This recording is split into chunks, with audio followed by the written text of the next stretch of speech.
Okay,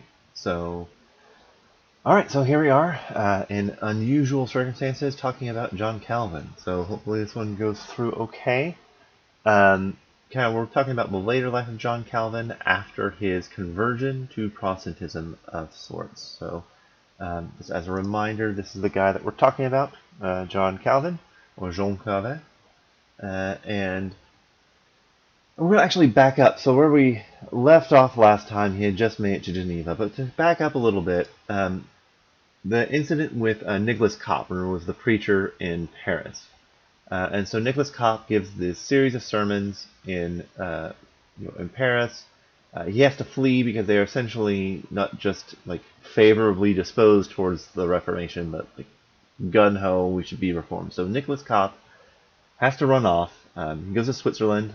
Calvin actually goes to see Kopp in Basel in 1535, and it's at that time he begins writing what becomes kind of the defining work of his life, the Institutio Christianae Religionis, or Institutes of the Christian Religion.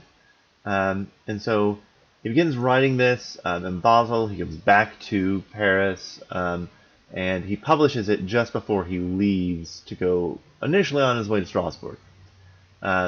So the point of his writing the work was, on the one hand, it was meant to be somewhat catechetical, instructing, and so because of that, it follows the standard structure for catechesis of the time, where you have the Ten Commandments, the Apostles' Creed, the Lord's Prayer, the sacraments, and then other theological concerns. But it was also meant to be an apology for Protestantism. And this is apology in the older sense of the term, so apology as in a defense of Protestantism.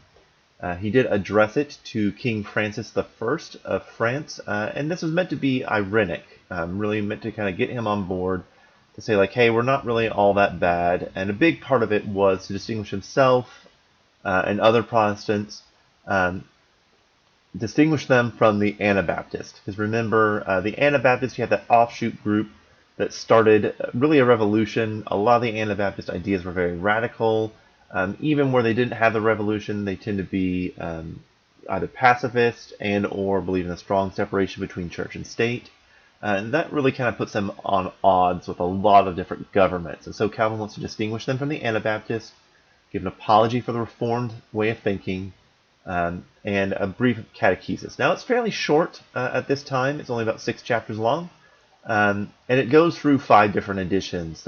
The first one's small, the second one doubles it in size, and it keeps getting bigger and bigger. The last edition, again, doubles in size.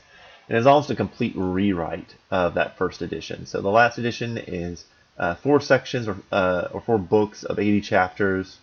And it's loosely around the way Calvin understands the Apostles' Creed of God the Father, Sustainer, Creator, the sovereignty of God. The second one, talking about God the Son, really has to do a lot about why we need a Savior, Redeemer, and what the point of sin is and how sin works in our lives, and why we need a reconciler to basically establish peace instead of enmity between us and God.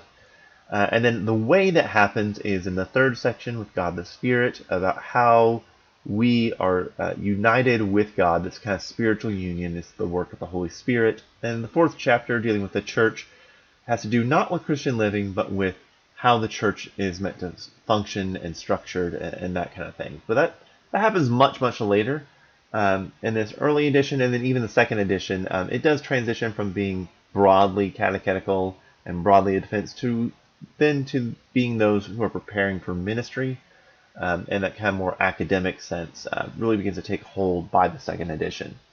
So, if you recall, Calvin, on his way to Strasbourg, he has to take a detour through Geneva, and then Taine gets to stay the night. Some of the things that are going on there. In 1536, this is the same year that Calvin ends up being there. You have the Duchy of Savoy, which is Roman Catholic, and then you have the city of Bern, which is full-on bought wholesale into these Reformed ideas, the Zwinglian Reformation, what was happening in Zurich.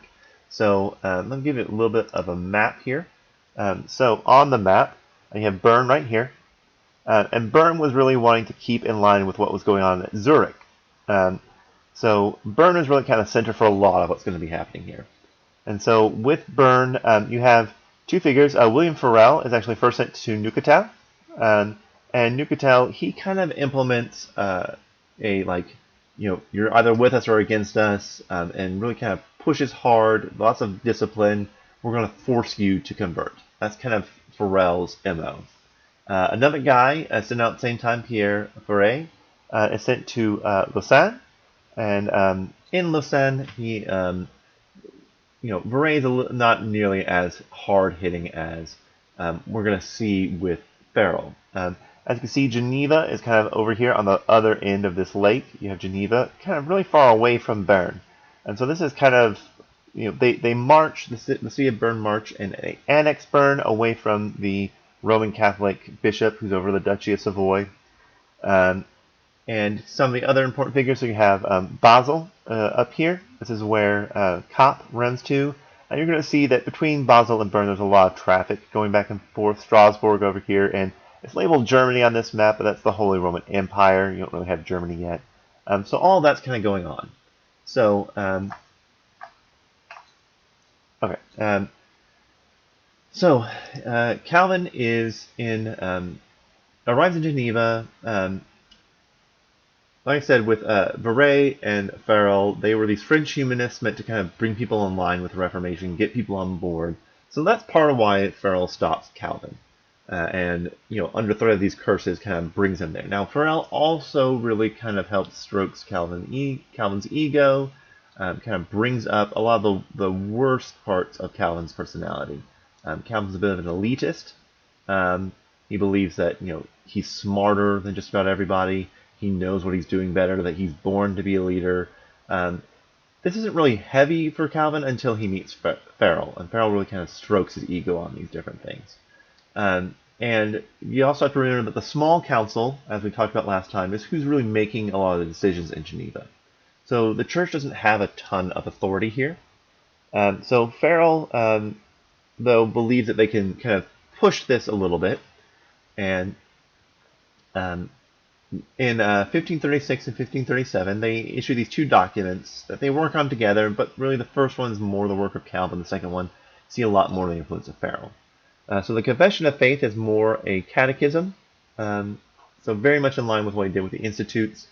The articles concerning the organization of the church is really much more polemical against any and all who might oppose them. So you really see that kind of strong, hot-headed influence. Purity ends up being taking a heavy road, but not purity in the sense of like it drives us to repentance, but purity in the church of you need to get in line, sign on to what we're doing, get with the program, or you're going to be kicked out. And that's really where you see a lot of what Farel is doing. Calvin is pretty young at the time. He's only 28, so he's also a relative unknown. So the issue is like, who is this guy? Nobody knows who he is.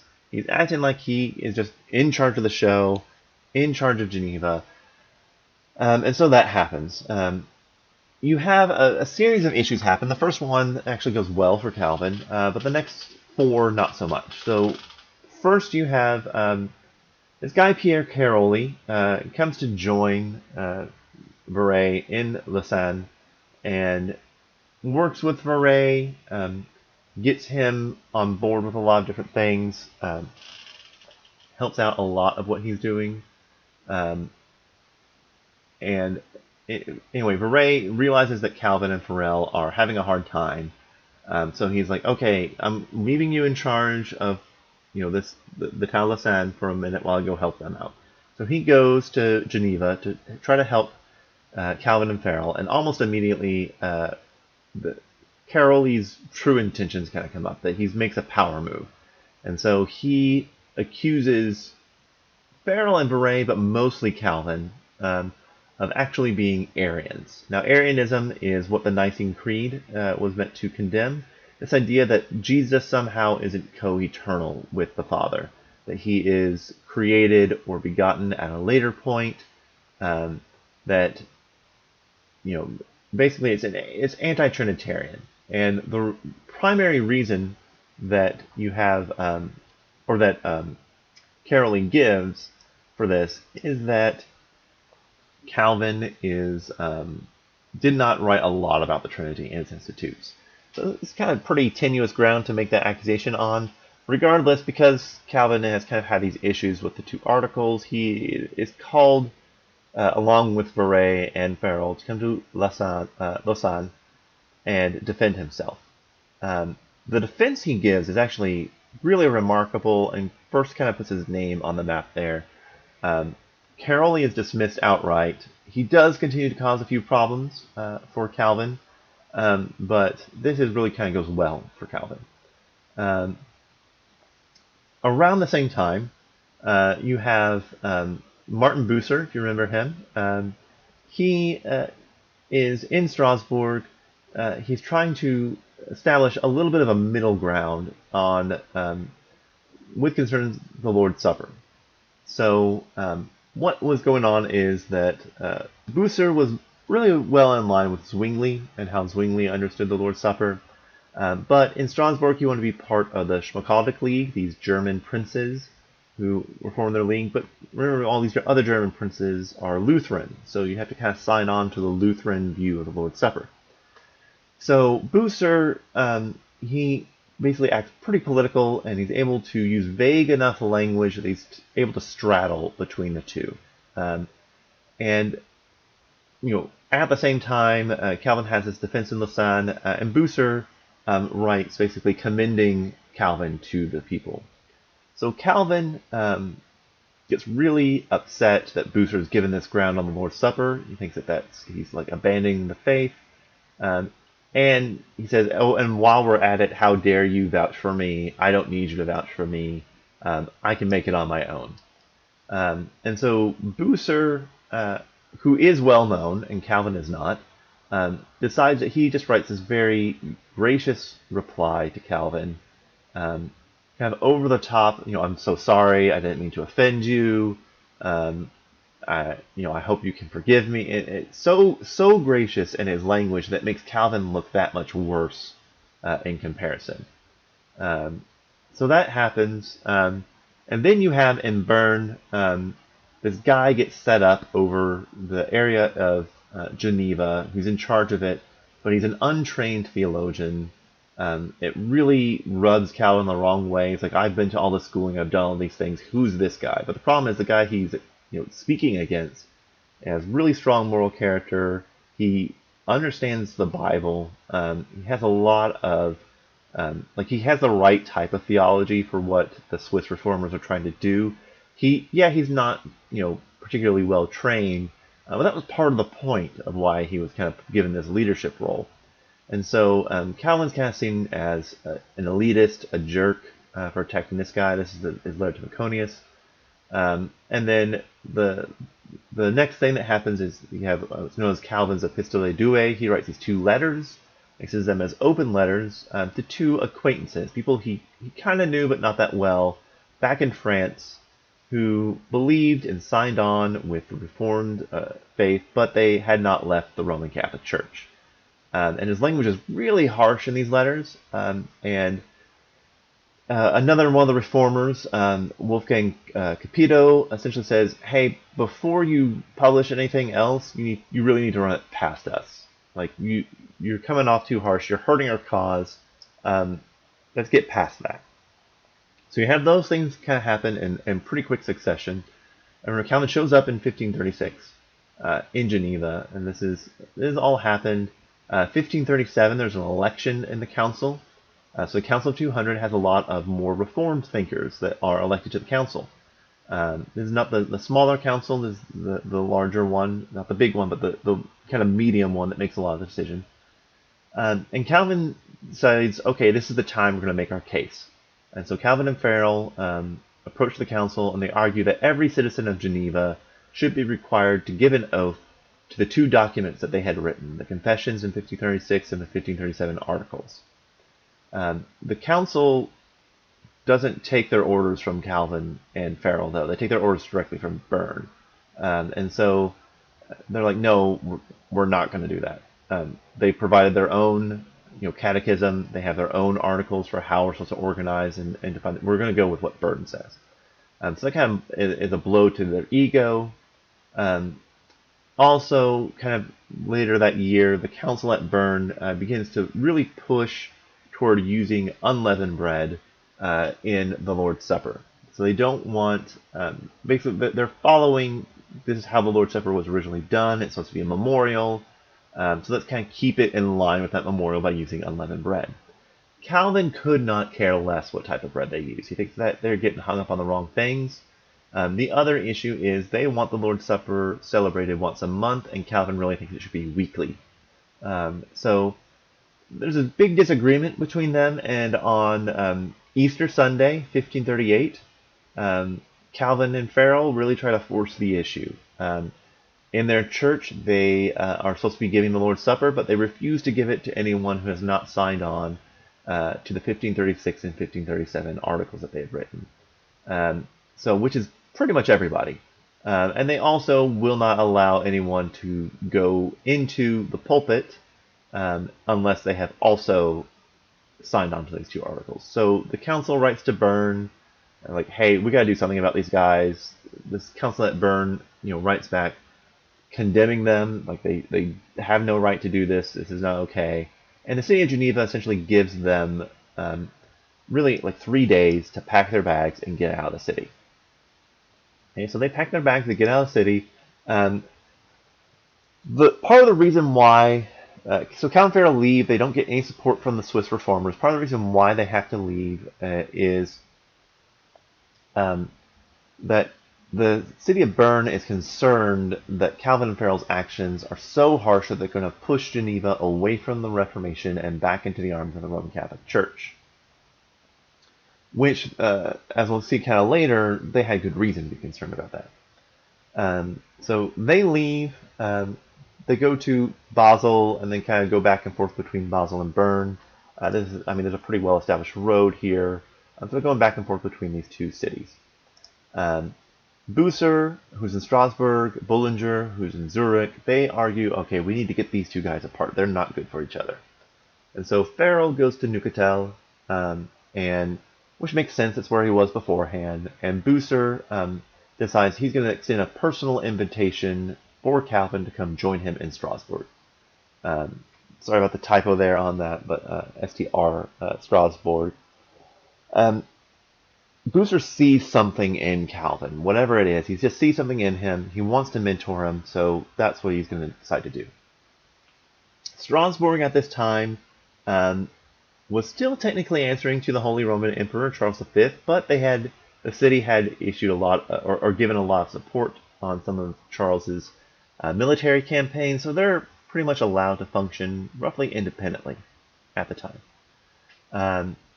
So Bucer he's more or less running the city as a reformed city. He gets Calvin to come there. Calvin stays with Bucer in his home for the first few months. They're able to get the next door house for Calvin so that Calvin is right next door to Bucer. Part of this is because Bucer wants to keep his eye on Calvin, but part of it really does seem to be that Bucer sees that he can be this kind of father figure, the father that, Calvin had a father, but he didn't have a lot of interaction with him. He was sent off to go to schooling, so Bucer kind of steps into that role. Calvin's given the opportunity to preach, at least once a day, preach or lecture, usually twice on Sunday. He begins work on his second edition of the Institutes. He works on his commentary for the Romans, which is published in 1540, becomes a very important work. The Institutes really begins at this time to take on a more systematic shape. That really kind of hangs together a lot more.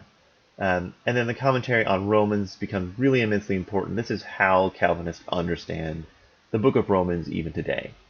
Calvin is also willing to bring in what the church fathers say and use that particularly well, as is due to his humanist education. So he talks, he brings in the voice of the church fathers, people like Athanasius, people like Augustine, and he brings that to bear on other things, which gives him a very convincing way to talk about all these different theological points. He also produces a French translation of John Chrysostom, and really this is kind of highlighting that this is the style of preaching that they want. So John Chrysostom was known for doing more of a allegorical reading, or sorry, not an allegorical reading, typological preaching of the Old Testament, where you see Christ in the Old Testament, as opposed to the medieval allegorical reading, which was much like you can make any text say anything you wanted it to. It's kind of how the Reformers understood it, with an allegorical reading. So they wanted to get away from that, and so they view John Chrysostom as the height of that. So Calvin produces a translation of that. During this time, he also gets engaged. Now, this is largely due to the influence of a lot of other people in his life. So Calvin doesn't really have an interest in getting married. He's not opposed to it. He has no theological objection to it. But he thinks the idea of romantic love, at least early on, is kind of silly. The fact that you see someone, you like how they look, and so let's get married. Does not like that. After a lot of prodding, he gets engaged to a noblewoman in Strasbourg. She is well connected, has a lot of money. They set a date, and Calvin cancels the date. And he never ends up marrying this person. Probably some of that had to do with the fact that she was wealthy and was well connected. He didn't want to be too heavily tied to one area. So that's going on. Instead, after he cancels the wedding in August of 1540, he ends up turning around and marrying this widow, Idelette de Burgh, which is really interesting because Idelette is a widow. She has 2 children already. Her husband died from the plague in Strasbourg, but prior to Strasbourg, her and her husband were Anabaptist.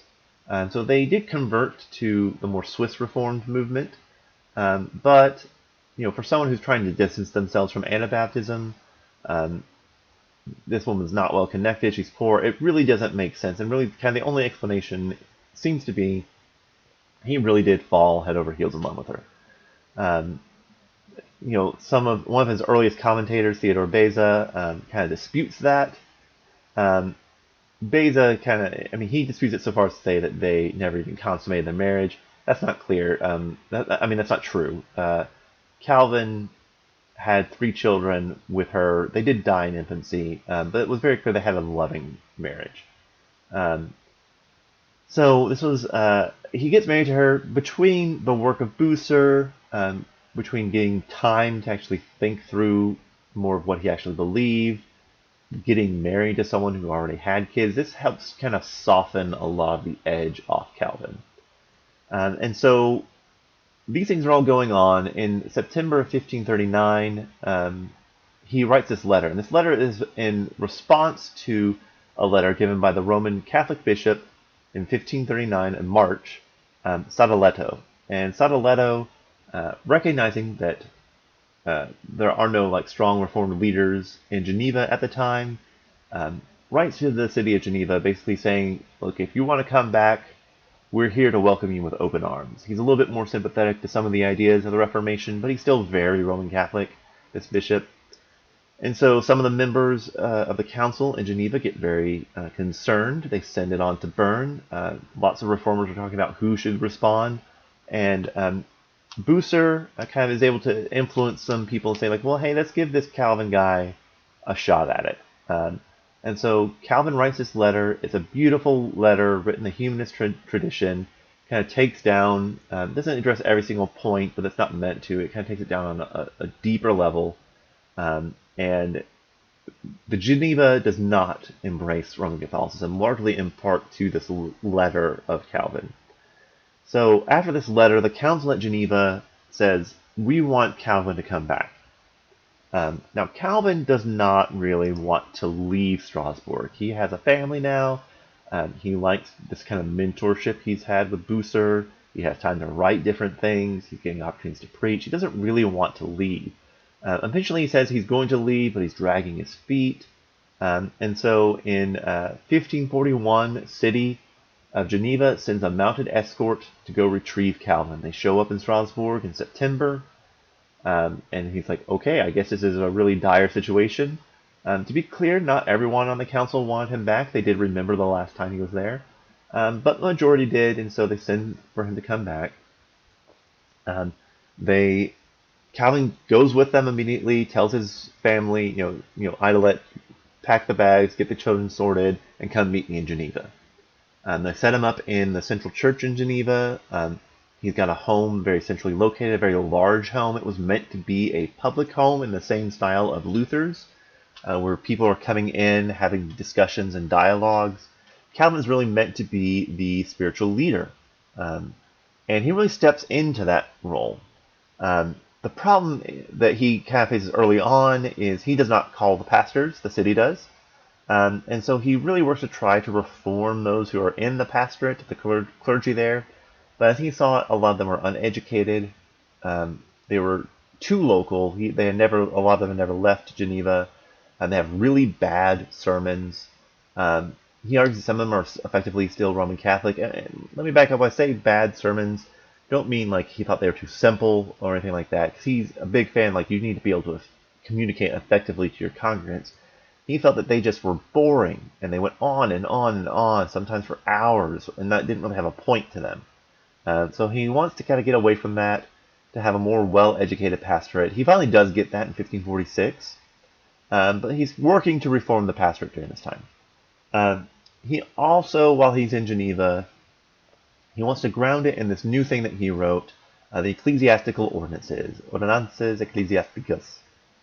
And so he defines 4 orders or ordinals of ministers. You have the pastors, and they're the ones who preach and administer the sacraments in what amounts to a parish system there in Geneva.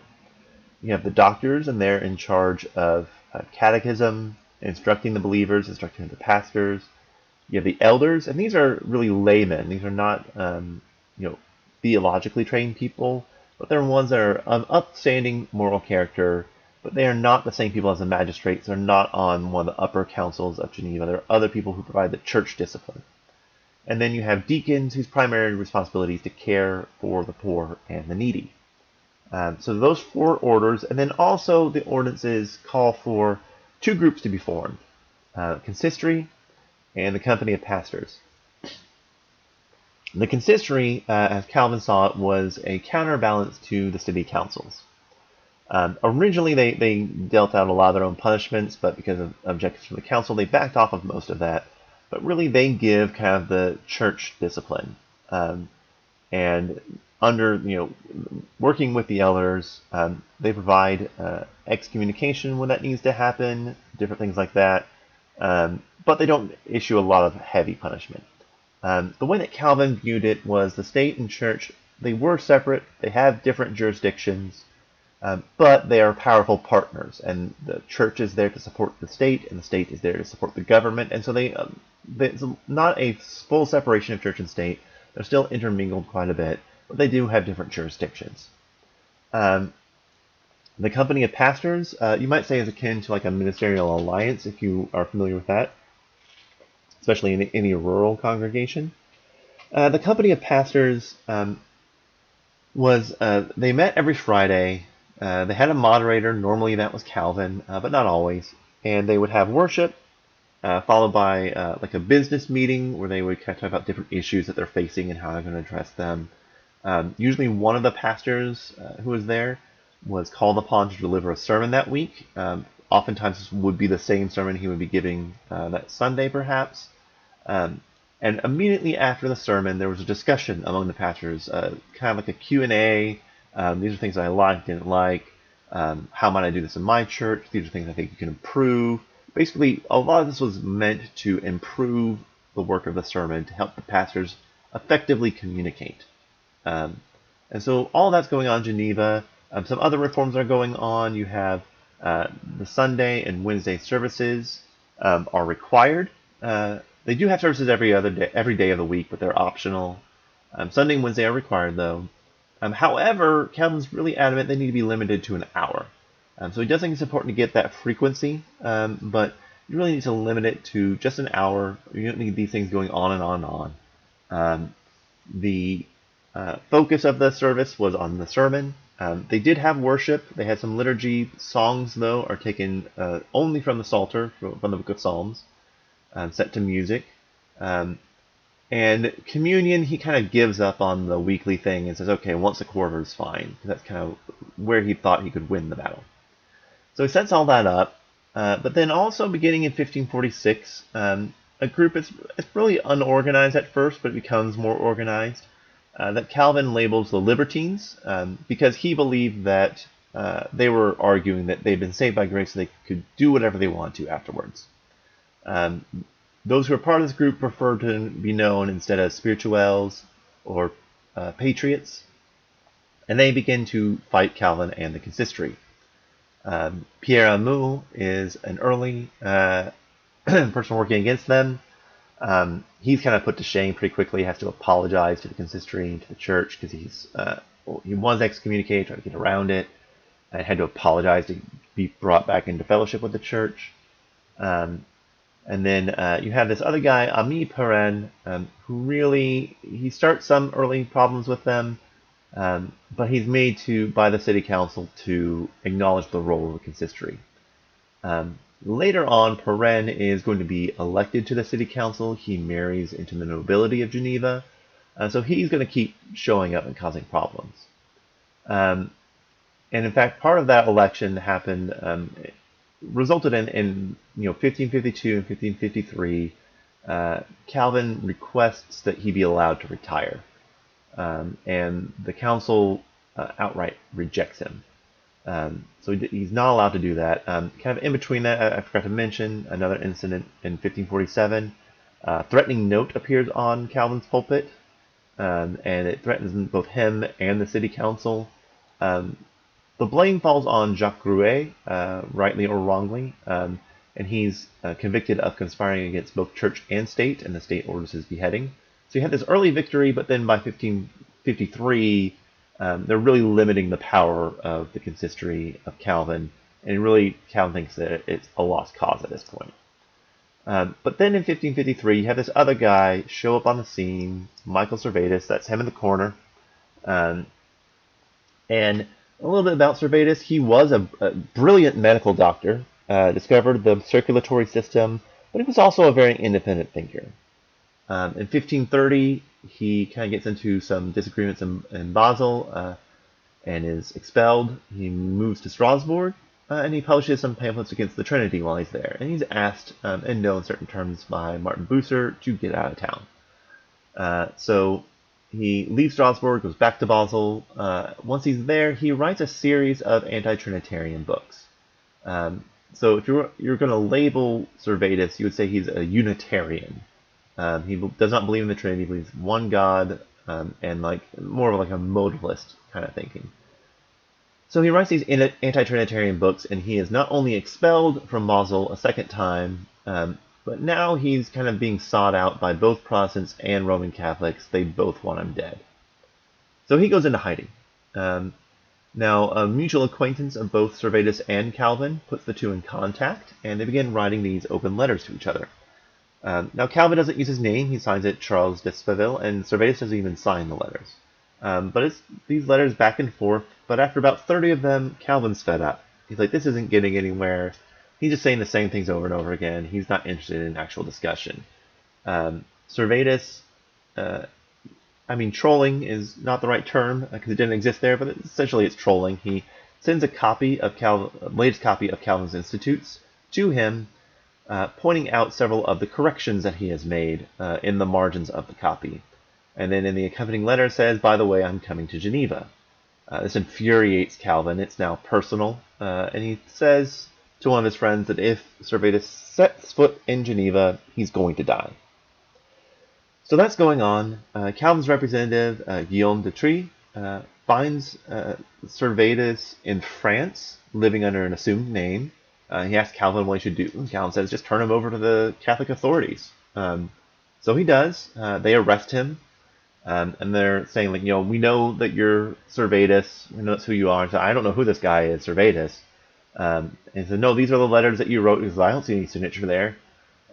And so they take about a day to figure out that it's him. But that's just as long enough. Servetus is able to escape their custody, and he makes his way to Geneva.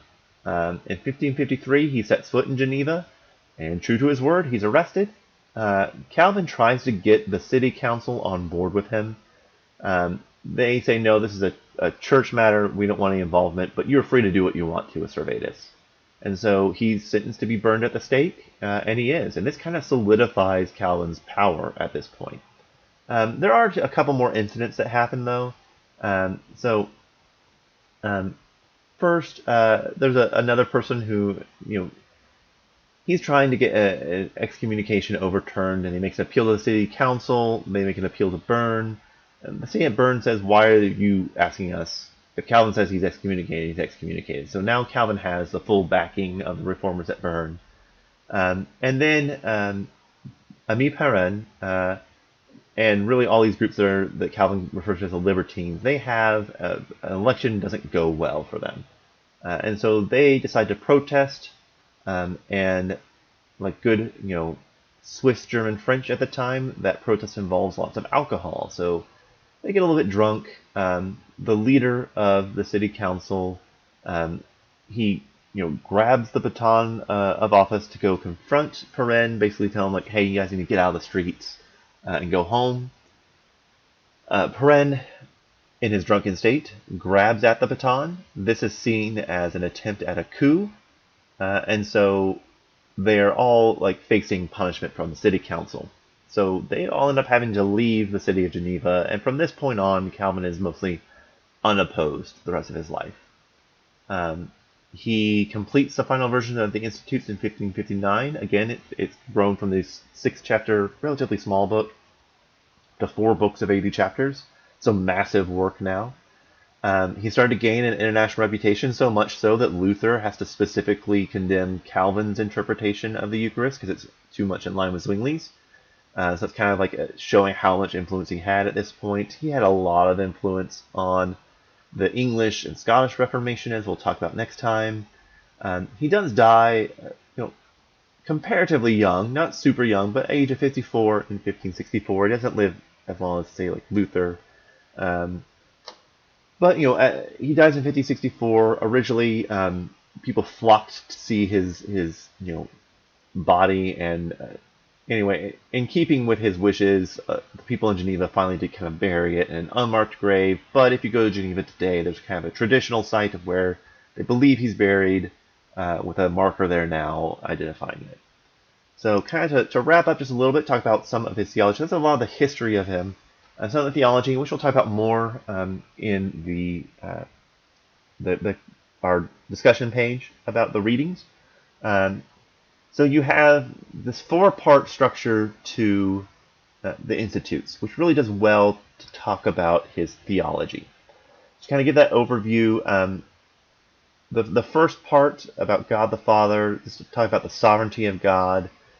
God's the sustainer, the creator. And if you really want to talk about Calvin's theology on the whole, what really kind of acts as a unifying principle is the absolute sovereignty and holiness of God. More than anything else, that's really, like, he's sovereign, has providence, he is holy. That's where Calvin gets all of his other thinking about who God is, our relationship with God, and how that works. He really heavily talks about the Trinity. He believes iconography is idolatry, because God is wholly other than us. He is holy and he is completely different from us. But he's the one who sustains the world as he rules the world.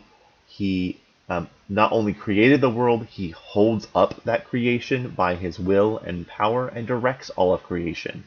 Everything is foreordained, is predestined, is determined by the will of God. The second book delves more into the reality of sin. So it's talking about God the Son, but the reason why we need a Redeemer is because of sin. And very heavily, Calvin relies upon Augustine, especially Augustine's dialogue with Pelagius, where Augustine develops this idea of original sin and really kind of applies it very heavily. The idea that we all sin through Adam, that in Adam's sin, and later you'll see with the Puritans, they have the saying, in Adam's fall, so do we all. That is very Calvin in this instance. He talks about the Old Covenant, but it's not in opposition to the New Covenant.